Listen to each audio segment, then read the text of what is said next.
An upcoming poetry event at the California State Library at Sac State aims to expand our thinking around Black women and the images they've had to navigate. With the determination that has sustained Black women for generations, their poetry reaches towards the larger goal of liberation. Here to tell us about this ambitious effort and the work that led them here are writer Kim McMillan and editor and author, we have Devorah Major. Welcome to the both of you. Thank you. Yes, happy to have you both on. Kim, I wanted to start off with you. You'll be moderating the Speaker Series panel featuring Poet Laureate Devorah Major as well as Robin Lewis. What appeals to you about this exciting event? Well, they're both poet laureates. Robin's Los Angeles, and Devorah is San Francisco, city I love. And what appeals to me, because it's the idea of Black liberation. One of the things, you know, we've had poets from Phyllis Wheatley, who was a slave, to people like Nikki Giovanni. I see poets as storytellers. And for instance, Nikki Giovanni, in the book that I edited, Black Fire This Time, she has a poem called Rosa Park. And what was fascinating about that poem is it talked about the Pullman porters, how they were able to make sure that Mama Till got her son's body back.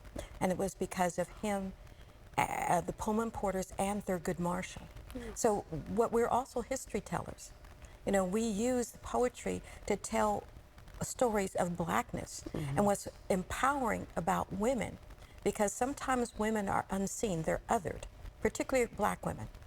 And so with the idea of using poetry to teach, using poetry to tell stories, using poetry to validate Black people and anyone who is needing validation, because I see that poetry because it shows you so much what you have endured, what people have endured. And one of the people who's very good about telling those stories is Devorah. Yeah, so Devorah, I have to ask you, what does it mean to you to exchange ideas around poetry with the larger community? I think that possibly a better way to say is that I exchange ideas through poetry rather than around poetry. I'm not much discussing poetics or how a poem is made or anything like that, but I think it's very exciting with a larger community to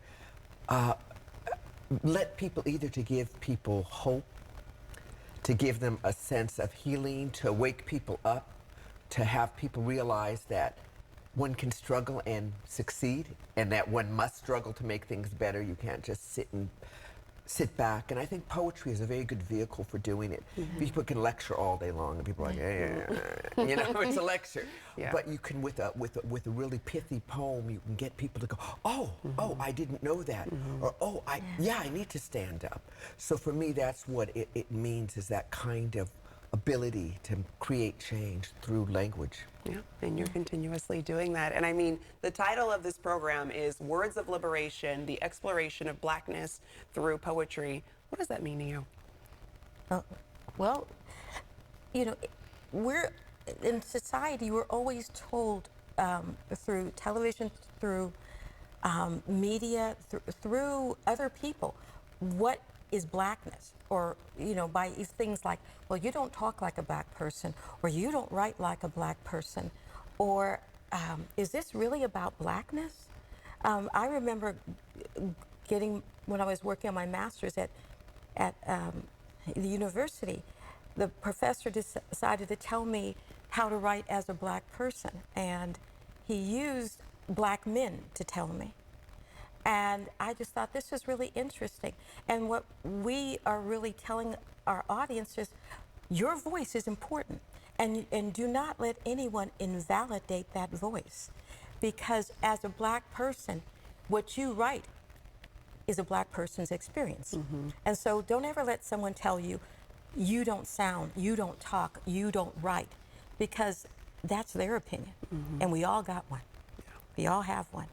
But empower yourself. Find ways to empower yourself. Talk about your history. I always tell, when I used to teach theater, I wanted people to write about their stories. And then I wanted them to hear the stories of other Black writers like Amiri Baraka, Sonia Sanchez, Ishmael Reed, and just Gwendolyn Brooks. Yeah. Because a lot of those writers, no matter how famous they got, they still had to go through that judgment of who I am as a writer. So we want to liberate people from those thoughts. All right. You know, just go for it. I'm going to let our viewers know where they can go for more information. We're running out of time. You can find out more by going to events.library.ca.gov.